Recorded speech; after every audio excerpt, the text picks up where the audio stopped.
Então tá. Beleza, acredito que já esteja gravando. Muito bem.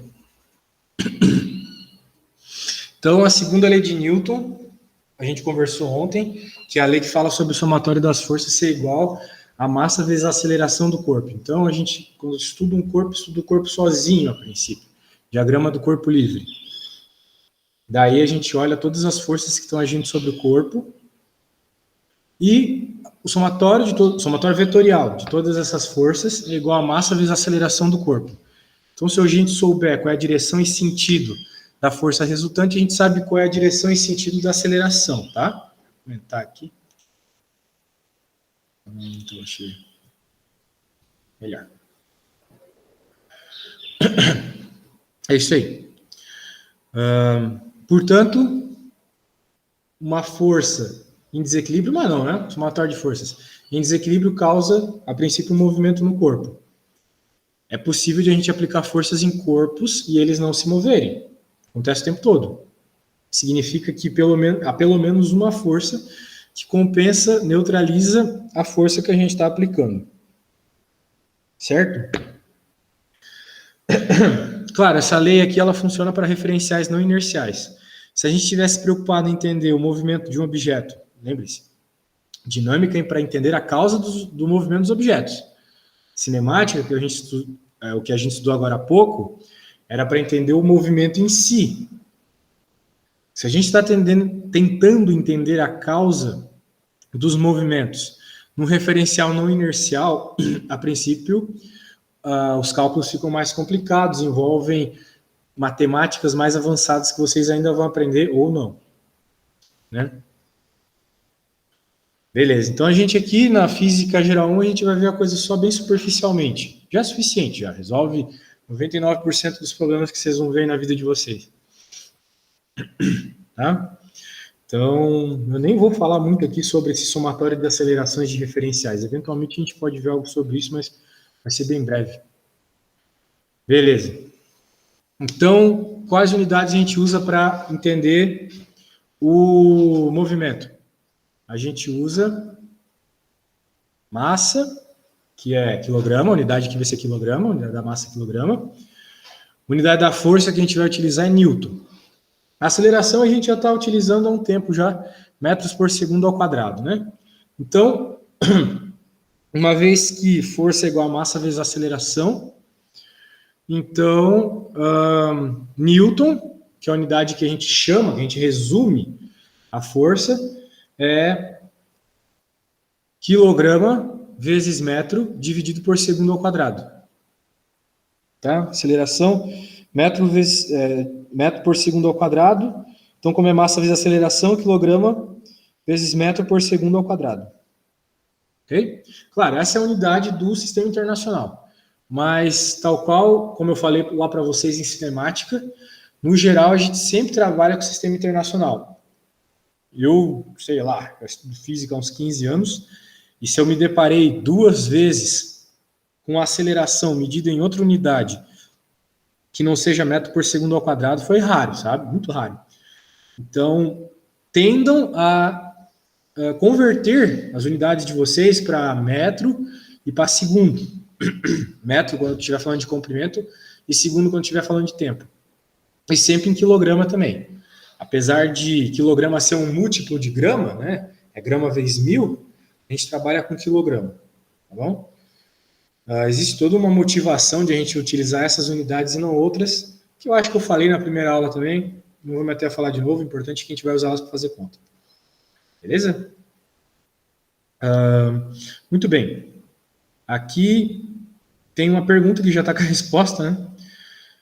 Da maneira como foi enunciada, a segunda lei de Newton define o conceito de massa. Então, a segunda lei de Newton é praticamente essa equação vermelha aqui. É ela, né? Na prática.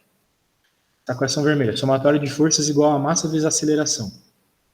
Essa equação sozinha, tal qual já está respondido aqui, ela não define o que é massa. Na verdade, até hoje na física não há uma definição explícita do que seja massa. A definição explícita do que é tempo surgiu também muito recentemente, assim, parando para pensar. Einstein é 1900, 1920, muito recente, faz 100 anos, que a gente vê o tempo agora como mais um parâmetro que pode variar, tal qual posição, entre outros. O tempo, por muito tempo, é difícil falar de tempo sem falar tempo na definição, né? Mas os filósofos, em especial, eles tentavam entender o que era o tempo. Eles pensavam, o tempo, será que existe de verdade ou será que é uma criação da nossa mente? Será que a gente não vê isso que a gente chama de tempo, não é apenas a mudança dos objetos? E depois, quando a termodinâmica aumentou, o estudo da termodinâmica, né, final do século XIX, começo do século XX, eles ficavam discutindo, será que o tempo não é só uma consequência termodinâmica? Vocês que são da computação, né, se eu não me engano, tem um experimento muito interessante, né, que quando vocês chegarem em Física Geral 2, vocês vão ver um conceito chamado entropia, e a entropia ela está relacionada com o tempo ir sempre para frente, né? Por exemplo, tu nunca vê um ovo quebrado voltar ao normal, como num replay, assim, voltar, né? A câmera voltando, assim. Você vê o ovo quebrando, mas você nunca vê o ovo quebrado voltar ao normal. E, a princípio, não existe um motivo para isso na física. Não existia, na verdade, um motivo explícito. Porque, tal qual a gente viu nos exercícios de cinemática aqui, a gente podia pensar em câmera invertida, o problema. Né? Aquele do prédio, a gente viu que, na verdade, a lança, sei lá o que era no prédio, caía no chão, mas a gente conseguiu resolver aquele mesmo problema em câmera contrária. O negócio saindo do chão e indo para o prédio. Então, a física ela sempre teve essa simetria. Né? Uma coisa indo e voltando no tempo não fazia diferença. Mas quando eles começaram a estudar a termodinâmica mais profundamente, eles perceberam isso, né? E assim aumentou-se a ideia do que era tempo, a discussão do que era tempo. Por isso que eu falei de computação, porque se a entropia sempre aumenta, e pensando em entropia como grau de desordem, né? Ela sempre aumenta no universo, e o universo é tudo, não só o concreto, mas como o virtual também.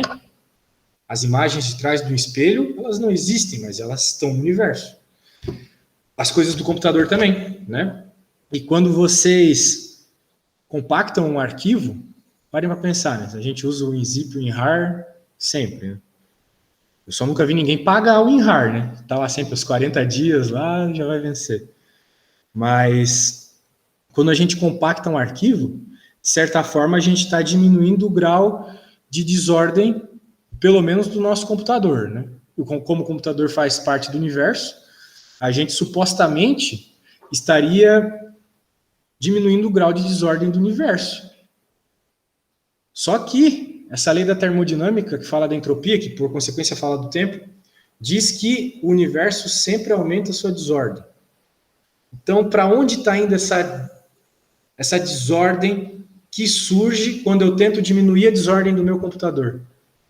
Parem para pensar, é bem interessante essa discussão. Eu estou diminuindo a desordem do meu computador, mas alguma desordem no universo tem que surgir por causa disso. E quando a gente para para pensar, a gente percebe que quando eu abro o WinRAR, o WinZip, e uso o processamento do meu computador para compactar um arquivo, eu estou fazendo o processador funcionar, aquecer. E isso aquece as partículas de ar, as partículas do próprio computador. O que aquece o ar, o que aumenta a desordem das partículas de ar, que por consequência aumenta a desordem do universo. Então, apesar de eu estar diminuindo a desordem do meu computador, eu estou aumentando a desordem do universo. Então, existe esse vínculo entre computação e a física, pelo menos a física da termodinâmica. E como eu estou falando aqui, né, eu estou falando isso porque vai ao encontro dessa pergunta, né? Apesar de eu estar falando de massa aqui, o tempo também, eu havia uma discussão, o tempo realmente existe? Ou ele é uma construção nossa? Daí o Einstein foi lá e provou, o tempo realmente existe. A teoria da relatividade geral é basicamente isso. Agora, a massa não existe ainda uma teoria, né, que define o que é massa de verdade. Não existe nada que te define o que é massa de verdade. Absolutamente nada na física que te define. Apesar dessa conta utilizar massa e a gente conseguir calcular o valor de uma massa sabendo força e aceleração, a gente não define exatamente o que é massa. Não existe isso ainda. De onde ela vem, né? Isso. De onde ela vem, né? Não existe isso. Mas o mais próximo que a gente está chegando aí é uma teoria muito louca que eu não vou me ater a falar aqui. Beleza. Então, essa discussão sobre peso e massa, né? A gente vem falando sobre ela há algum tempo já. Aqui tem uma discussão interessante sobre isso. Né? Normalmente, quando a gente vai numa farmácia e vai medir o nosso peso, né? O que a gente recebe lá na balança é uma informação de uma medida de massa. O número que me aparece na balança, eu não colocaria aqui na parte de força. Eu colocaria aqui na parte de massa, né? Mas eu falo peso. Peso é uma força. Então, existe essa confusão quando a gente está falando de conceitos físicos, né? O que a balança mede é uma força, mas o que ela mostra ali no display dela é uma massa. Então, na verdade, a balança ela está resolvendo essa conta aqui. Ela, por ser um instrumento de medida, ela mede força, tal qual essas balanças mais rústicas aqui, e tal qual aquele dinamômetro, ele mede força, ele te dá uma medida de força, mas o que ele te dá ali de resposta no display é a massa. Ele mede força, mas te dá massa. Por quê? Ele mede isso aqui e ele sabe isso aqui, ele sabe o A. O A é a gravidade, né? A aceleração da gravidade. Então ele sabe que na Terra, muito provavelmente a gente não vai levar a balança para outro lugar que não seja a Terra, né? Então ele sempre pega o valor que ele mede ali de força e divide por 9,8, igual a gente faz aqui. Para encontrar a massa. A balança faz a mesma coisa. Então cuidem com esse detalhe, né? Oi. Como é que os caras conseguiram descobrir isso lá? Descobriram o quê? A gravidade, o peso dela. Existe uma ciência exata que conseguiu calcular isso ou isso foi algo assim que eles estimaram? Não, existe aceleração da gravidade. Ela pode ser medida com qualquer experimento de queda livre, né? Se tu jogar... Sim, mas como é que eles chegaram nesse valor 9,8? É isso que eu me pergunto. Existem vários experimentos que tu pode usar para chegar nesse valor, né? Um desses é essas balanças aqui, mas um mais intuitivo que vocês podem utilizar, que vocês já aprenderam em física, e até seria legal para fazer lá com o Charles, é a queda livre de um objeto. Então, você pode medir o tempo que um objeto demora para cair, faz essa medida várias vezes, e faz essa medida em vários trechos do movimento. Então, claro, para isso vocês têm que jogar de um lugar mais alto. Mede lá a altura, mede o tempo que demorou para cair e mede um outro ponto qualquer também, no meio ali. Faz várias medidas disso, né? Na física experimental a gente sabe que, em geral, quanto mais medidas, melhor a precisão. Né? E, então, fazendo várias medidas e colocando naquela equação do sorvetão, S igual a S0 mais V0T mais AT quadrado sobre 2, a gente sabe a velocidade inicial. Se eu solto, velocidade inicial 0. A gente sabe a distância. Eu meço com uma régua. Sei lá, aqui deve ter uns 3 metros. Então eu sei o deslocamento, 3 metros. Sei a velocidade inicial, 0. Sei o tempo que demorou para cair. Porque eu tenho um cronômetro, eu tenho um relógio. A única incógnita que me falta é a aceleração. A única incógnita que eu não tenho ali naquela equação é a aceleração. Então, você joga todos esses dados e, mediante esses dados, você resolve essa conta aí, para qualquer lugar na Terra, para qualquer altura e para qualquer tempo, e para qualquer velocidade inicial também, você vai ver que essa aceleração é 9,8. Então, é basicamente pegar, fazer um experimento e jogar esses valores que a gente tirou medindo na equação, só isso. Daí lá vai aparecer a gravidade de 9,8. Mas existem, assim, várias outras formas. Um experimento bem comum, que vocês provavelmente vão fazer em Física Experimental 2, tá? Já não vai ser comigo, é o experimento do pêndulo simples. A gente tem que... Um pêndulo, tipo um relógio, assim, ele tem uma maior ou menor frequência baseado na aceleração da gravidade. Porque a aceleração da gravidade é a força que faz ele ir e voltar. Então, é isso. Então, existem várias formas. Né? Agora, o que eu queria só completar aqui sobre balanças, né, é que uma vez que a balança ela mede, né, a força-peso, ela mede isso mediante a gravidade, fazendo aquela continha lá, dividindo por 9,8. Então, se eu fosse medir em outro planeta, o valor que a balança ia mostrar ia ser diferente. Claro, se eu pego agora e vou para a Lua, para Marte, a quantidade de matéria no meu corpo não muda. A quantidade de matéria aqui na Terra e lá em Marte é a mesma. Mas, como a balança está sofrendo a ação de uma gravidade diferente em Marte, na Lua, etc., ela vai medir, vai mostrar no display uma massa diferente. Porque ela está medindo uma força diferente. Mas a balança não sabe que ela saiu da Terra. Ela vai continuar dividindo pela aceleração da Terra, 9,8. Tá? Então, a massa vai aparecer diferente, apesar de que a nossa massa não muda. O que muda é o nosso peso, o nosso peso é diferente. Até os astronautas, eles têm uns negócios de cuidar da coluna deles quando eles estão no espaço, porque a nossa coluna foi desenvolvida, né, com o passar do tempo, para funcionar sob a gravidade da Terra. Então, sei lá, os nomes desses ossos que tem na coluna ali, que juntam as vértebras, sei lá, eles são construídos levando em conta 9,8 de aceleração. Agora, quando tu está no espaço, tu não tem a força da gravidade te jogando para baixo. Então, a tua coluna ela vai ficando mais solta. No espaço, ou na Lua, que tem uma gravidade baixa, a gente é mais alto. E essas questões de microgravidade acabam fazendo mal para a saúde dos astronautas, sabe? Eles têm que fazer toda uma fisioterapia quando eles voltam para a Terra. Você quer uma musculatura?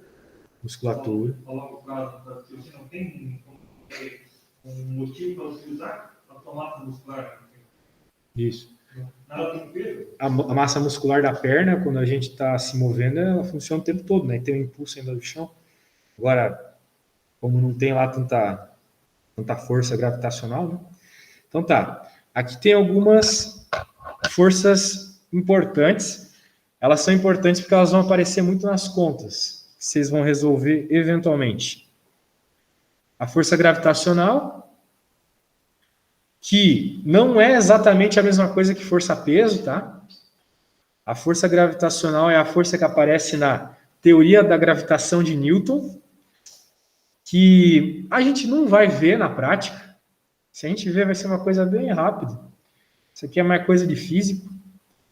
Já o peso a gente vai ver, muito importante fazer conta com o peso. Força normal também, porque ela aparece o tempo todo.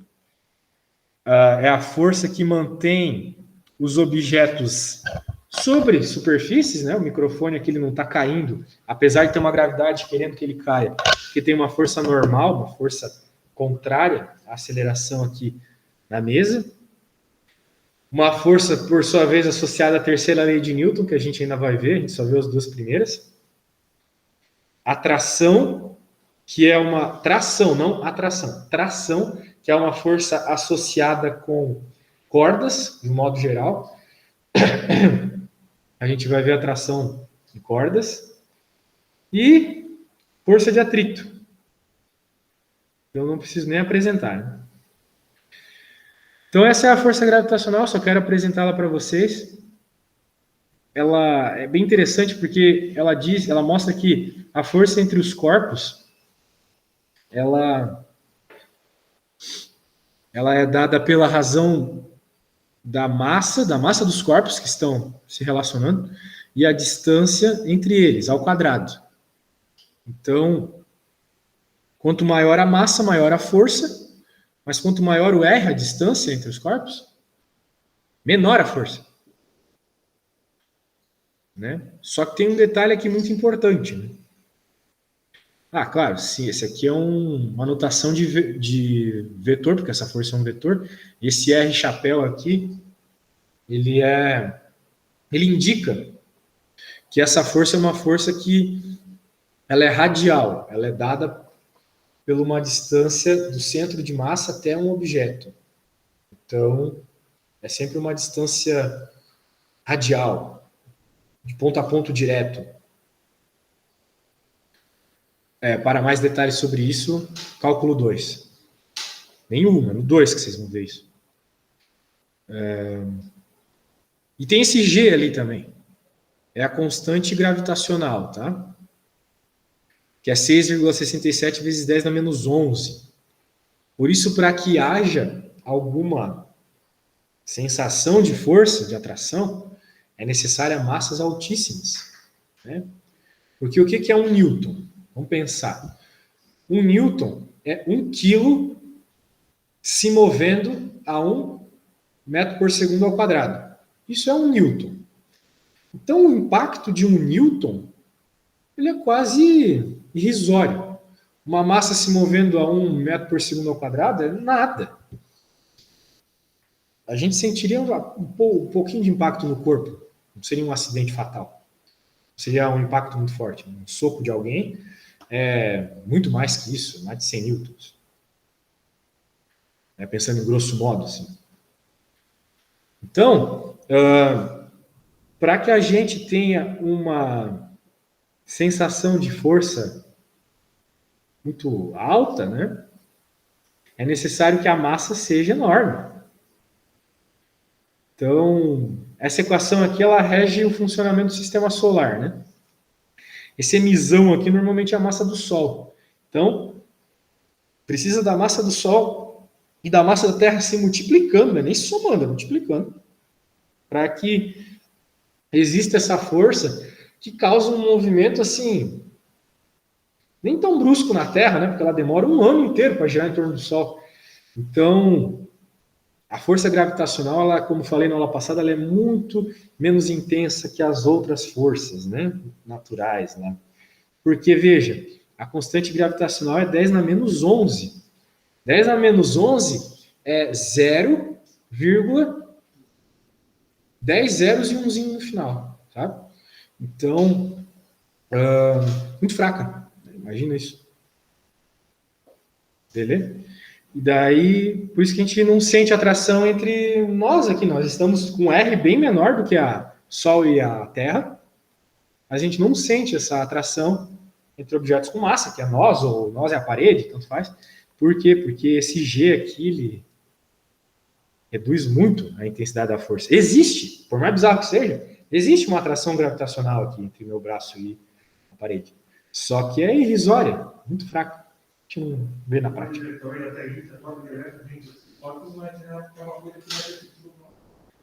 Existem outras forças compensando, sim. Tipo a força elétrica, entre outras. Quando a gente for falar de força de contato, logo mais, a força gravitacional é uma força à distância, né? Mas a força de contato tem muito a ver com força elétrica já. Apesar de a gente não ver força elétrica em física 1, a gente vai ver só em física 3. A gente não, né? Vocês. Beleza? Então aqui é a força normal. Então a força normal é uma força de reação. Eu vou falar mais de reação na próxima parte da aula, mas eu já vou adiantando que a força normal ela é uma força de reação, pois quando eu aplico uma força sobre uma superfície, a superfície responde a essa força. Sempre assim. Toda vez que eu aplico uma força em algo, esse algo vai responder uma força em mim. Claro, às vezes essa força não é suficiente, né? Por exemplo, se eu dou um soco no isopor, o isopor se rompe. Mas até certo ponto ele retorna essa força em mim. A questão é, a força normal é essa reação. Tá?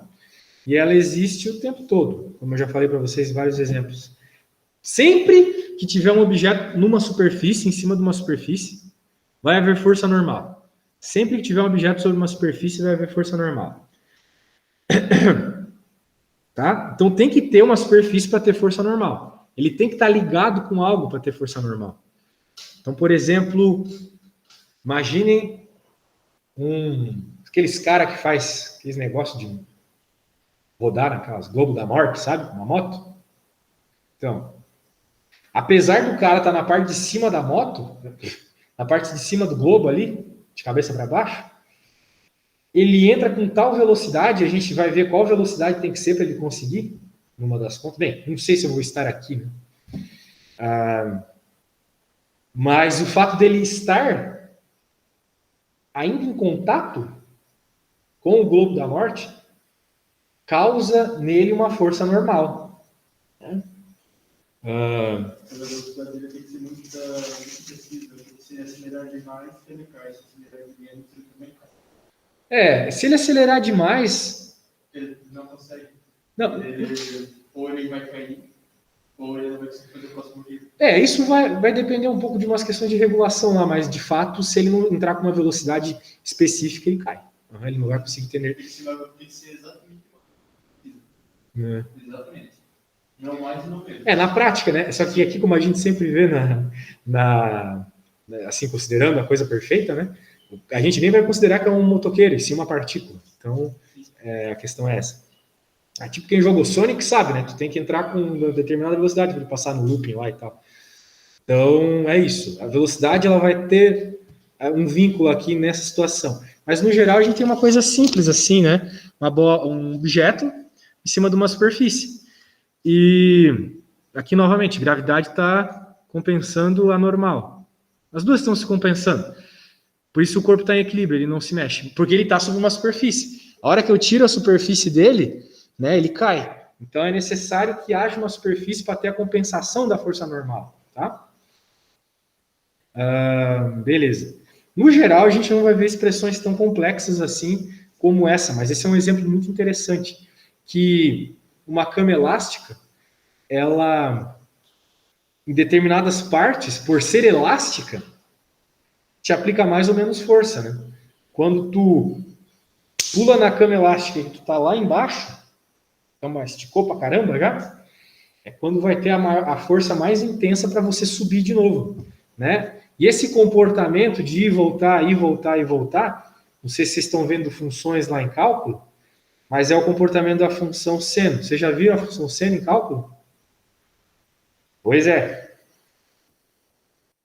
Nome, então. Tração. Tração é uma força que está associada a uma restrição. Então, para ter tração, não é qualquer sistema que vai ter tração. Não é qualquer sistema. É um sistema ligado. Então, é necessário que haja essa ligação. E, aqui na física geral, vai ser por meio de uma corda. Novamente, bizarramente, eu acho isso realmente bizarro, assim. Vocês vão ter uma matéria chamada mecânica dos sólidos, né? Lá em mecânica dos sólidos, vocês vão ver trações, umas coisas muito loucas, assim, de parafuso em mesa e, sei lá, aqueles ganchos que pega a coisa no porto, assim, sabe? Não sei nem o nome daquilo. Lá vai ter umas trações, assim, tensas para vocês calcular. Eu nem essa matéria tive na faculdade, porque é matéria de, normalmente, engenharias mais práticas, assim, tipo engenharia civil, engenharia mecânica, engenharia de automação, mas vocês vão ter também, né? Vocês que são da computação, né? Mas, de toda forma, a atração que a gente vai ver aqui é uma atração bem mais simples que aquela, tá? Essa aí.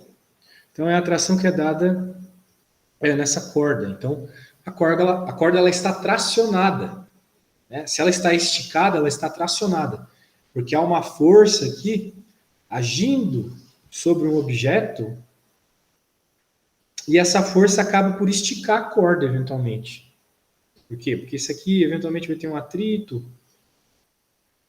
ou ele tem que vir junto com o movimento do bloco 2, se ele está sendo puxado por essa força, porque há essa ligação entre eles, né?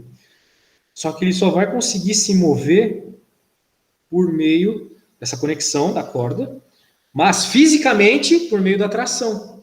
Okay? É a tração, a força de tração que está puxando o bloco 1. Quando a gente fizer o diagrama de corpo livre dele, é a tração que está puxando ele. Tá? Então, eu estou falando aqui algo que na prática a gente sabe que vai acontecer, mas deve existir uma argumentação física, uma motivação física. Tem que haver uma força para ele se mexer. E não é essa força aqui. Porque essa força aqui está agindo no bloco 2. Mas o bloco 1 está se mexendo. Então, é por meio da força de contato aqui, que no caso é a tração. Tá? Então, aqui nós temos um problema clássico. Esse é o clássico dos clássicos. Vocês devem lembrar disso, assim, brevemente, né? Bloquinhos conectados e presos num plano, né? Aqui o plano ainda não está inclinado. Aqui é uma situação bem para começo, assim, para a gente só aquecer. Eventualmente vai ter mola, vai ter plano inclinado, vai ter atrito, gravidade pode ser na Lua, vai ter muita coisa. Mas aqui é só para começar ainda. Tem um bloquinho ali na parte de baixo, tem um bloquinho em cima do plano, ok? E é isso. Então ele está pedindo aqui, né, nesse enunciado, calcular a tração dos fios e a aceleração dos blocos. Os fios e a roldana são ideais. Então, ainda na física geral 1, a gente vai ver situações onde a roldana não é ideal. Daí a roldana, de certa forma, vai entrar na conta, com o torque. Mas por hora não. Então, quando chega... Oi? O que seria essa roldana ideal? A roldana ideal é uma roldana que ela só transmite a força. Ela não tem perdas. A força que vai estar esticando a corda aqui vai ser a mesma que vai estar puxando o bloco aqui em cima. Não seria o caso se não fosse uma roldana ideal. Porque o fato do atrito ou o fato do giro, do momento de inércia dela, novamente, coisa que a gente vai ver mais para frente, causaria uma mudança nessa força aqui. A força que estaria puxando o bloco não seria a mesma que estaria aqui pendurando o bloquinho de baixo. Mas nesse caso a gente sempre vai afirmar isso, todo enunciado que tiver escrito considere a roldana e o fio ideal, a gente vai... Isso significa, isso é sinônimo de as trações são iguais, ok? Ok. Aí no enunciado está dando isso, mas na vida real, como é que eu vou saber isso? Vamos supor que tem um caso que preciso ir em algum lugar e analisar aquela roldana. Como é que eu vou saber que tem perda? Tem alguma maneira? Ah, bem, daí é bastante experimento, sabe? Até o Inmetro faz esse tipo de coisa. O Inmetro, ele vê até que ponto... Tipo, eu não manjo muito de engenharia, né? Mas eu sei que no Inmetro eles têm uns padrões, assim, que na prática, quando o engenheiro vai trabalhar com uma roldana ou com uma mola, que seja, o Inmetro vai lá e diz, ó, essa aqui é não sei quantos longe da ideal. Tipo isso. Normalmente na engenharia isso entra como uma constante kappa. Então, a gente sabe muito bem como é a física da roldana ideal, mas daí vai lá os técnicos do Inmetro e diz, ó, essa roldana aqui é 90% de um ideal, 60% de uma ideal. Então ela vai transmitir 60% da força, 70% da força. Aí daí já é uma questão de experiência, né? Fazer várias experiências ali para ver até onde ela aguenta e tal. Ah, não, isso a gente não vai ver. Isso aqui é uma conta bem, assim, cheia de várias incógnitas que prejudicariam muito o cálculo, tipo atrito, tipo momento de inércia, formato exato dela, que daí já entra nesse assunto de momento de inércia, que é lá para o fim do curso. Beleza. E daí, agora vamos analisar aqui desse ponto de vista em que, uma vez que os fios e a roldana são ideais, então, na prática, as trações são as mesmas. Bem, se é o caso, então a gente pode fazer o diagrama de corpo livre de cada bloco, que é o que está feito aqui. A gente colocou os vetorzinhos ali, as forcinhas, em cada bloco separadamente. E a gente pode construir a equação, a segunda lei de Newton de cada bloco. O que vocês vão fazer muito aqui, e que, no geral, os professores de ensino médio eles não cobram muito, é construir a equação da segunda lei de Newton de cada objeto. Então, vamos construir aqui, vamos entender, já está feito, né? Vamos entender aqui. Vamos primeiro ver a do bloco 1. Bloco 1, esse bloco aqui. Bem, quando a gente olha ali, as equaçõezinhas bonitinhas aqui, a gente tem um par de equações aqui, né? Que tem esse y e esse x. Novamente, vim com o que eu falei na aula passada. Quando tu for fazer o diagrama de corpo livre de um objeto, tu vai fazer separadamente eixo x e eixo y. Tem forças nesse bloco aqui, que funcionam no eixo Y e outras funcionam no eixo X apenas. Então, tal qual a gente viu lá em cinemática, de uma forma geral, o que está no eixo X não interfere no que está no eixo Y. E isso, de uma forma lógica, vocês aprenderam em geometria analítica, né? Qual que é o produto escalar entre o vetor I e o vetor J? Qual que é o produto escalar entre eles? Não é zero? Eles são ortogonais, certo? Na prática é isso. Todas as relações aqui são relações de vetores. Se tu for relacionar um vetor x com vetor y, o produto ortogonal deles é sempre zero. Então, não há um vínculo direto entre coordenada x e coordenada y por isso. A gente pode dividir o serviço, fica mais fácil fazer as contas. Tá? Então, aqui, quais são as forças? Bem, primeiro passo, né? A gente olha este objeto, esse problema aqui, e nós, a princípio, vamos levar em conta uma coisa. Se não tem atrito, a princípio não tem nada segurando esse sistema. Então ele vai cair. Imagine, por mais pesado que seja um bloco, se ele tiver numa superfície sem atrito, o menor peteleco que vocês darem vai ser, fisicamente, idealmente, suficiente para ele começar um movimento. Porque não tem atrito. Né? Se vocês não conseguem imaginar isso no mundo real, pense no espaço. Tá lá vocês no espaço, você já viu lá os carinha lá na estação espacial, mexendo uns bagulho de toneladas. Por quê? Porque lá não tem força, né? Força contrária ali. Então, qualquer empurrãozinho é suficiente para ele se mexer. Aqui é a mesma coisa. Então, a princípio, esse sistema não está em equilíbrio. Ele vai ter um movimento. Por quê? Porque este carinha aqui embaixo está sendo puxado pela gravidade e não tem, a princípio, ninguém que segure ele, além da força de tração. Essa tração da corda aqui. Mas, uma vez que não tem nada que segure o bloco aqui em cima, não tem nenhum atrito, não tem ninguém puxando, segurando, o sistema vai começar a se mover. E essa massinha aqui vai se mover para baixo e vai puxar esse grandão aqui para frente. Tá? Mas notem o que eu falei. Vai puxar a massa 1 para frente. Ou seja, ela não vai nem subir nem descer, tá, galera? Qual é a conclusão disso? Se ele não vai nem subir nem descer, na direção Y ele está em equilíbrio. Na direção Y ele não se move. O somatório das forças na direção Y é zero. Ok? Isso tem uma certa semelhança com o MRU, com aqueles lançamentos oblíquos que a gente estava fazendo, em que na direção Y tinha aceleração. Na direção X não tem. Por isso, na direção X, movimento com velocidade constante. Em Y mudava. Aqui, ó, relações parecidas. A gente tem que quebrar o problema para, na prática, né, facilitá-lo. E daí a gente nota que em Y não tem movimento nem para cima nem para baixo.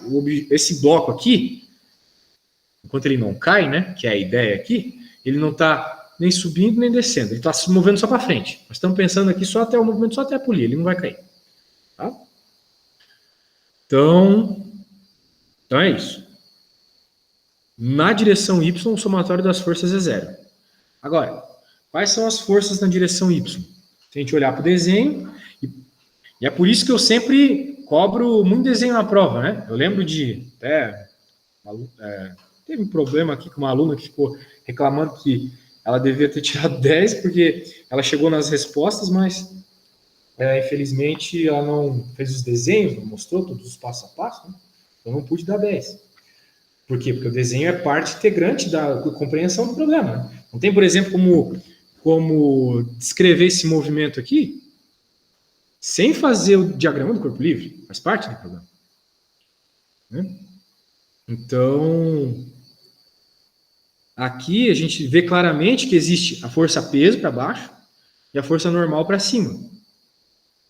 Força peso é sempre para baixo. Ela sempre está aplicada na direção vertical, para baixo. Ah, professor, se for um plano inclinado, se for alguma coisa esquisita, é sempre para baixo. É sempre na vertical para baixo.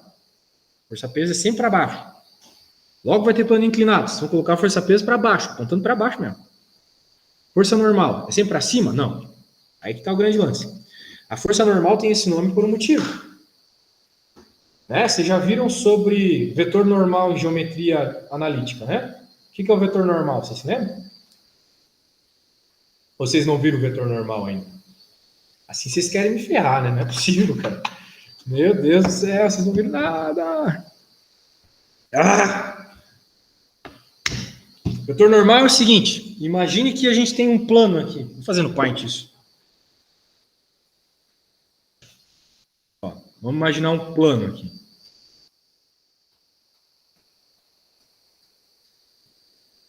Bem, fazer o quê, né? O senhor não deve ter tido tempo. Pô, não peguei minha caneta. Deixa eu pegar aqui. O que vocês estão vendo agora exatamente em geometria? Só para eu me localizar assim. Vocês lembram? Ah, projeção, vocês falaram, é verdade. Ainda vai demorar um pouco para vocês verem a equação do plano. Ixi, vai demorar bastante. Então vamos supor um plano aqui. Isso aqui é um plano, tá? É tipo o plano XY. Só que eu estou vendo ele meio largado aqui em 3 dimensões. Então, vamos imaginar um vetor que faz 90 graus com o plano. Então, apesar disso aqui está muito bizarro. Primeiro eu vou desenhar o vetor aqui. Então pode não parecer, mas ele está fazendo 90 graus com o plano. Meu Deus. Então, qual que é o símbolo de 90 graus que a gente usa? Quadradinho. É tipo essa minha caneta aqui. Ela está fazendo 90 graus com o plano da mesa, vamos dizer assim. Então, a gente chama vetores que fazem 90 graus com objetos bidimensionais de vetores normais. Tá? A parede é bidimensional também, se eu pensar algebricamente. Né? Agora, o vetor normal à parede, nessa direção, não é um vetor para cima, como estava aqui. É um vetor para frente. Né? Então, o vetor normal ele vai se adaptando ao plano que ele está. Né? Então, nesse caso aqui, nessa mesa, o vetor normal é para cima. Mas se eu estivesse falando de um plano inclinado, por exemplo, morrinho, o vetor normal não é para cima. O vetor normal ele é perpendicular, olha ali no desenho, perpendicular ao plano. Ok? 90 graus com o plano. Então, por isso que o vetor normal tem que ter 90 graus. Tá bom? Então, olha só, é muito desenho. Não existe física sem desenho. Muito desenho. Beleza? Porque, às vezes, a gente não explica direito. A pessoa pensa que o normal é sempre contrário à gravidade. Não é. Normal é sempre normal, perpendicular a uma superfície. Se não tiver superfície, não tem vetor normal. Então, não é que o vetor normal está estritamente ligado com a gravidade. É com a gravidade e superfície. Muito bem, explorei o máximo que eu podia aqui das forças no vetor Y. Como ele está em equilíbrio em Y, não sobe nem desce, o somatório das forças é igual a 0. Logo, eu até consigo descobrir qual que é a força normal. Normal aqui vai ser massa vezes gravidade. Por quê? Por quê? Porque quais são as forças que agem em Y? Normal para cima, peso para baixo. Como nós vamos considerar para baixo como negativo? Normal menos peso igual a 0. Menos peso, coloca do outro lado de igual. Mais peso. Normal igual a peso. Que é o que está aparecendo aqui. Então, por isso, a questão do sinal da gravidade é muito importante. Tá? Beleza. Agora X, pessoal. Forças na direção X. O bloco, pelaquela lógica inicial de não ter atrito e tal, ele vai se mover para frente. Nós não estamos com o bloco em equilíbrio total. Em Y ele está parado, mas em X ele se move na horizontal. Então, aqui, querendo ou não, a primeira equação é a primeira lei de Newton. Aplicamos as forças em equilíbrio, inércia. A segunda lei de Newton. Somatório das forças igual a massa vezes a aceleração do objeto. Eu não sei qual é a aceleração. É o que ele pede. Mas eu sei qual é a única força que age na horizontal nesse objeto. Como é que eu sei? Pelo diagrama do corpo livre, pelo desenho. A única força que está agindo aqui na horizontal, nesse problema, que não tem atrito, que não tem plano inclinado, que não tem ninguém empurrando, que não tem mola, é só a tração da corda. Essa força que tem que existir se a corda está esticada. Toda corda esticada tem tração. Uma corda solta, frouxa, não tem tração. A corda tem que estar esticada. Caraca, tá ficando escuro. Voltando.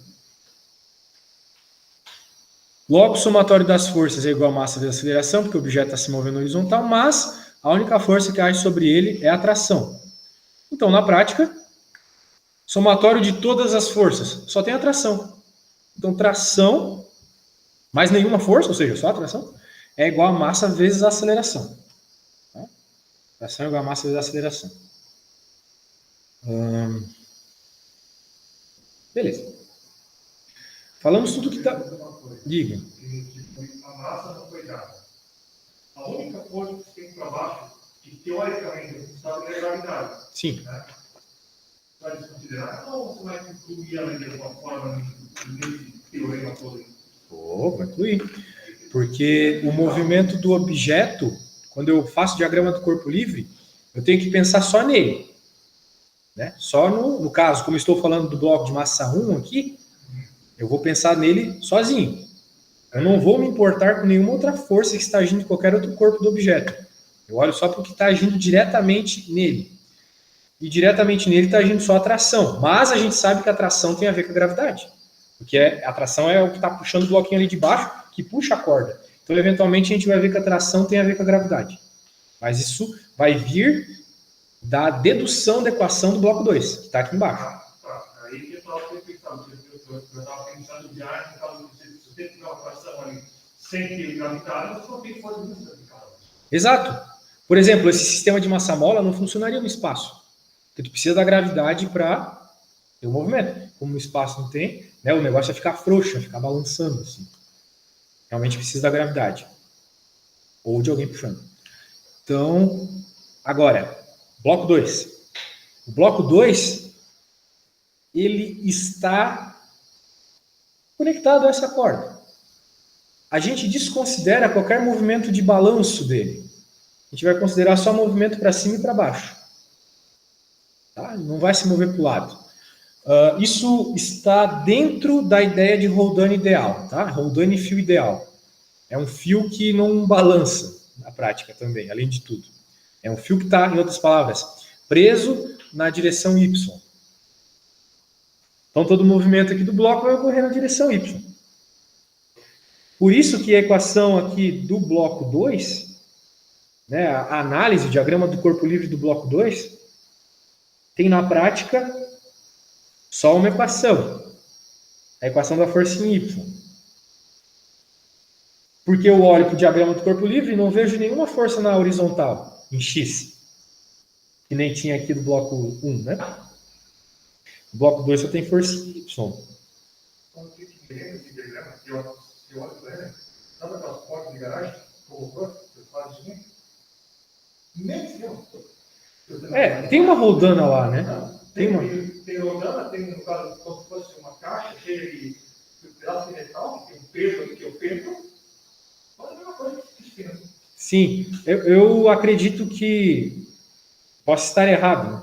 Mas pelo que eu lembro não estou. Essas portas que sobe de metal, né? Elas vão ficando mais difícil eventualmente de fechar lá em cima, né? Por quê? Porque não é uma roldana ideal e não é um fio ideal, é um fio de metal, né? Ele é grosso. Então, isso vai ter uma certa dificuldade ali, né, no final, às vezes emperra e tal. Coisas que não acontecem aqui, por exemplo, já que a gente está falando de uma roldana ideal. Num sistema como esse, na prática, né, os engenheiros, eles têm que estudar cada detalhe desses sistemas. Não é o caso da física aqui. Então, ali, tem um monte de outras coisas difíceis de ver. Tá? Então, aqui, nós olhamos para o bloco 2 para construir o diagrama do corpo livre. Consideramos que só há forças na vertical, ele não pendula. E, analisando fisicamente o problema, a gente vê que tem duas forças apenas. Tem a força peso, que age sobre qualquer objeto na Terra, e tem a força de tração da corda. Esse sistema está, logicamente, esticando a corda. Então, tem que ter essa força de tração da corda esticada. Então, tração e força-peso. Beleza? Mas, como o sistema não está em equilíbrio, pois a gente conversou que uma vez que não tem atrito nem nada do gênero, esse bloquinho vai cair, vai de pouco em pouco, se for o caso, puxando a maçona ali de cima. Então esse bloquinho está se movendo só na vertical, mas ele está se movendo, está caindo. Por isso que não é igual a zero. O somatório das forças do bloco 2 não é igual a zero, que nem no bloco 1. Porque diferente do bloco 1, o bloco 2 está se movendo para cima ou para baixo. O bloco 1 se move só na horizontal. O bloco 2 se move para baixo. Então, o somatório das forças em Y do bloco 2 não é zero. É MA, segundo a lei de Newton, fora do equilíbrio. Isso. Agora, do lado esquerdo, a gente tem que colocar todas as forças que agem sobre o bloco, com o cuidado de colocar o sentido. Né? O sentido aqui entra apenas como sinal. Aqui no caso deste problema, a gente está considerando o sentido para baixo positivo. Então, veja, às vezes é mais conveniente considerar para baixo positivo. Já que o bloquinho está se movendo para baixo, vamos considerar para baixo positivo mesmo. Então, para esse bloco aqui, massa vezes gravidade é positivo, ó, sinal de mais aqui. Não está aparecendo, mas é sinal de mais. Menos T. Para cima é negativo aqui. Isso é igual a massa 2 vezes a aceleração. Agora perceba um detalhe, que é muito importante. Nessa altura do campeonato, você já tem que estar ciente de uma coisa. Qualquer letra que aparece numa conta tem um significado profundo. Notem que aqui, na equação 1, está aparecendo A de aceleração. E aqui na equação 2 está aparecendo o mesmo A. Não está aparecendo A', não está aparecendo A2, está aparecendo o mesmo A. Isso tem um significado. Significa que essas duas acelerações são iguais. O que nós intuímos logicamente, porque se esse é um sistema ligado, tudo que esse bloco se move, o outro vai se mover também. Não tem como esse bloco cair 1 metro sem esse aqui se mover 1 metro para frente. Né? Pô, eles estão ligados por uma corda. A corda não vai aumentar ou diminuir. A corda tem um tamanho fixo. Corda é ideal. Mas a gente vai fazer conta com o elástico. Daí vai ter vai ter um efeito a mais, que é da lei de Hooke, que eu falei um pouquinho na aula passada. Mas aqui, como a gente está considerando uma corda ideal, uma das consequências é essa. Uma vez que a corda não estica, nem contrai, nem nada do gênero, tudo que esse bloco aqui de baixo se mover, o de cima vai se mover também, mas ele vai se mover para frente. E a aceleração que esse bloco aqui embaixo tiver, vai também ser a aceleração do bloco de cima. E a velocidade também. Só que como a gente está falando de dinâmica aqui, a velocidade não vai entrar por hora. Vai entrar só a aceleração. Então a aceleração desse cara é igual a aceleração desse. Que é o que importa. O deslocamento e a velocidade não importam no momento. Só estou mostrando que é óbvio e lógico que tem que ser a mesma. Mas o que importa aqui é a aceleração. A aceleração dos dois é o mesmo. Legal. A gente tem a equação 1, tração ali em cima, aquele pedaço da corda lá, é igual a massa do bloco 1 vezes a aceleração. E no bloco 2, a massa do bloco 2 vezes a gravidade, que é a força-peso, essa força aqui embaixo é sempre massa vezes gravidade, menos a tração, nós estamos considerando para cima como negativo, é igual a massa do bloco 2 vezes a aceleração. Tá bom? Beleza.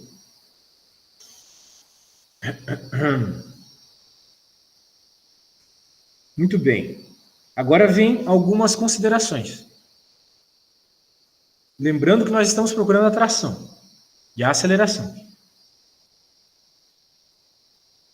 O primeiro passo aqui é saber o seguinte. Novamente, por ser rodana e fio ideal, nós temos uma consequência, que é as trações são iguais. Não é assim no mundo real. E também não é assim como nós estamos considerando uma rodana normal, que é o que a gente vai ver na quarta prova. Lá tem uma rodana que tem um momento de inércia, etc. Tem torque ali. Essas trações não vão ser iguais. Mas aqui, estamos começando só, né, gente? As trações são iguais, tá? Dá força aqui, vai puxar a mesma força aqui. Então, se as trações são iguais, T e T' na nossa consideração aqui, o que não pode ser generalizado, mas nesse caso é igual. Tá? Então, T igual a M1A e M2G menos T igual a M2A. Tá? Então, se eu estou procurando aceleração, o que eu vou fazer? Aqui virou algebrinha, nona série, primeiro ano médio. Isolo o T, nessa já está isolado, né? E jogo nesse T aqui. Então vai ficar M2G menos M1A igual a M2A. Isolo A, deixo o A sozinho de um dos lados do igual, passo tudo dividindo para o outro lado. Encontro, então, que a aceleração é igual a M2VG dividido por M1 mais M2. Então, esse é um resultado que até, se vocês quiserem decorar, é bem legal, tá? Porque vai que cai uma questão dessa, e daí, em vez de vocês ficarem fazendo tudo esses negócios aqui, vocês já decoraram. Ah, mas é assim, é conta. E note como a unidade está batendo, né, pessoal? Unidade de aceleração. Metro por segundo ao quadrado. Aceleração do lado esquerdo. Significa que do lado direito também tem que ter metro por segundo ao quadrado. Na física, como eu falei lá, primeira aula ou segunda, além dos números dos dois lados serem iguais, que nem na matemática, né? Se tem um igual, que significa que está do lado esquerdo tem que ser igual ao que está do lado direito o número, né? 2 igual a 2. 2 vezes 2 igual a 4. 2 vezes 2 é outro jeito de escrever 4. Né? Na física, além dos números, as unidades devem ser iguais também. Metro por segundo ao quadrado, ok? Aceleração a gente já viu muito já. Metro por segundo ao quadrado. Só que aqui tem unidade de massa, né? Quilograma. M2 aqui é massa, M1 é massa. E gravidade, novamente, metro por segundo ao quadrado. Aceleração da gravidade. O 9,8 é 9,8 metro por segundo ao quadrado. Mas, olha só que interessante o que acontece. A quilograma aqui de cima, ela corta com a quilograma aqui de baixo. Né? Tem quilograma aqui, cortou. Sobrou metro por segundo ao quadrado do lado esquerdo. Metro por segundo ao quadrado do lado direito. Então, unidade batendo e valor também batendo. Valor numérico. Agora, uma vez que eu tenho a tração, o que eu posso fazer? Desculpa. Uma vez que eu tenho aceleração, o que eu posso fazer? Eu posso vir aqui nessa equação que tem tração e, no lugar do A, substituir essa expressão do A aqui. Ó. A não é M2G dividido por M1 mais M2? Pego isso é A. É outra forma de escrever A. Coloco aqui. Logo, encontro a expressão para tração também. M1, M2 dividido por M1 mais M2 VG. Bom? Beleza. Olha só. Tal qual na matemática, que a gente pode resolver problemas de formas diferentes, na física também. A gente pode resolver problemas de formas diferentes por outro ponto de vista. Tá errado, tá certo? Não, é o ponto de vista de quem prefere, né? A forma que vocês preferirem fazer. Tá? Uma forma é reduzir esse problema de dois corpos pensando no M1 e no M2 como um corpo só. Tá? Um corpo só. É bizarro isso, mas a gente vai fazer muito isso quando, por exemplo, tem um bloco maior e um bloco pequeno aqui. Padrão, bloco maior e bloco pequeno. Eu empurro o bloco maior, o bloco pequeno vai junto. querendo ou não, são 2 corpos. Mas eu vou conseguir reduzir esse problema? O problema é de um corpo só. Não vai ter muitas dificuldades nisso.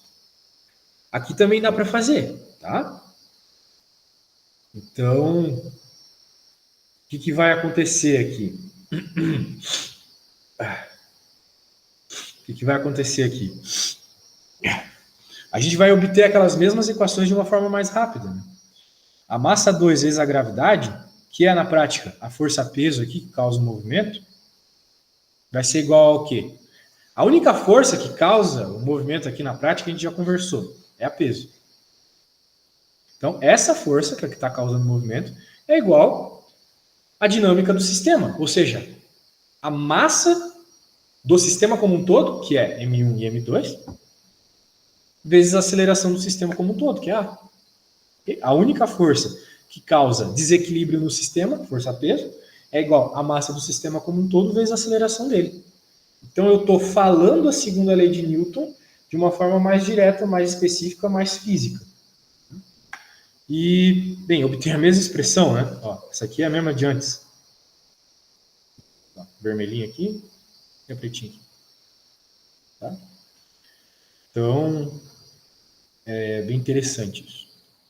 Olha só, que hora acaba essa aula mesmo? 19h15? Tá, então vamos ver a máquina de Atwood também, para terminar esse slide. Já vou terminar aqui, pessoal. Máquina de Atwood é quando a gente pensa só na polia, tá? Não tem uma superfície, o objeto ficar, sofrer força, etc. Sofrer a força normal, né? Note que aqui, né, só lembrando, aqui tem a força normal e nesse não tem. Por quê? Porque o bloquinho não está numa superfície, então não tem a força normal à superfície. Então aqui também não vai ter. Mas o que vai ter aqui? Muitos detalhes. Primeiro, roldana e cabo ideal. Tração é a mesma dos dois lados, que nem a gente viu agora há pouco. Então gravem aqui, para essa prova, tração é sempre a mesma, tá? É sempre igual essa prova. Outra coisa. Novamente, né? Como não tem atrito, não tem nada que neutralize o movimento, vai haver desequilíbrio, vai haver movimento para algum lado, gente. E o lado que vai haver é para o lado onde a massa é maior, né? Então, aqui o desenho, né, da M1, ela está maiorzinho para indicar que a massa M1 é maior. Então, a gente teria um movimento aqui para o bloquinho da esquerda aqui caindo e, por consequência lógica, o bloquinho da direita subindo. Outra consequência lógica, a aceleração tem que ser a mesma. A aceleração que um desce é a aceleração que o outro cai. Outra consequência importante, a aceleração tem que ser menor que a aceleração da gravidade. O bloquinho aqui não vai cair em queda livre. Não vai cair em queda livre. Ele vai cair com uma aceleração menor que a da gravidade, porque esse cara aqui está segurando. Força contrária. Isso.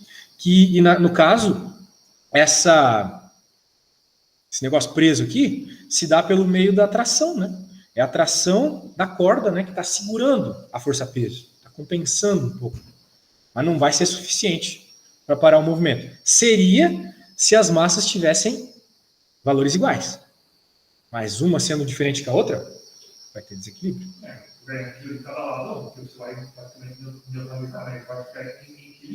Isso. E poderia ter movimento também com massas iguais, pá, desce um peteleco em uma.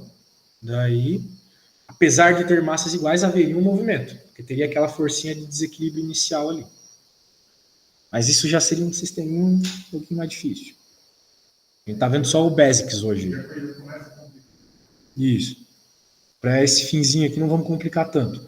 Vamos só chegar na expressão final aqui, que também é uma expressão legal de decorar, mas é fácil obter também, né? A gente faz o somatório de forças para cada objeto. Como nenhum deles está em equilíbrio, vai ser massa de cada um deles vezes a aceleração. Né? Então, vamos pensar com cuidado aqui, que tem um detalhe bem massa aqui. Ó. Primeiro bloco, T menos mg. Estamos considerando aqui para o primeiro bloco, tração para cima positivo, força para cima positivo, para baixo negativo.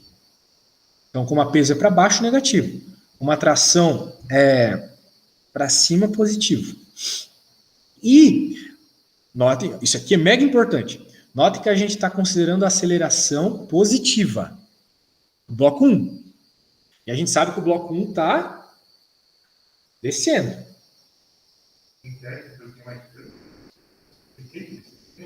Isso. Então, é bem curioso aqui. Porque a gente está considerando a aceleração positiva aqui. Bem, de toda forma, a gente está considerando um valor de aceleração aqui. Eu não estou dizendo que ela é positiva. O que tem que ficar claro para vocês, aqui nesse caso em especial seria negativo. O que tem que ficar claro para vocês é o seguinte: se a aceleração do bloco 1, que está caindo, ela parece algebricamente positiva aqui, a do 2 obrigatoriamente tem que ser negativa. Por quê? Porque a aceleração do bloco 1 é para um sentido e a do 2 é para outro sentido. Então elas têm sentido diferente. Vocês concordam comigo? Uma é para cima, outra é para baixo. Então o sinal não pode ser o mesmo para os dois. Então, a gente decidiu que o bloco 1 é positivo, então obrigatoriamente para o bloco 2, que está indo para o outro sentido, é negativo, tá? Mas nesse caso aqui em específico, eu, olhando para esse sistema, sei que a hora que eu fosse obter essa aceleração, considerando M1 mais pesado, a aceleração seria negativa. Nós encontraríamos um valor negativo.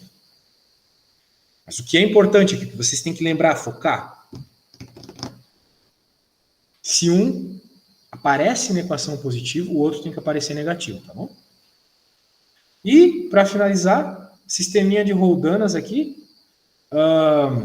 Existe toda uma motivação para o que eu vou resumir agora, mas tem bastante coisa aqui. Tá, eu vou então tentar... Ixi, não tem tempo. Bem, a gente vai falar finalmente sobre isso, terminar esse slide na última aula, mas é o seguinte. Existe um princípio que quanto mais roldanas tu tem no sistema, mais fácil de tu levantar um objeto. Tá?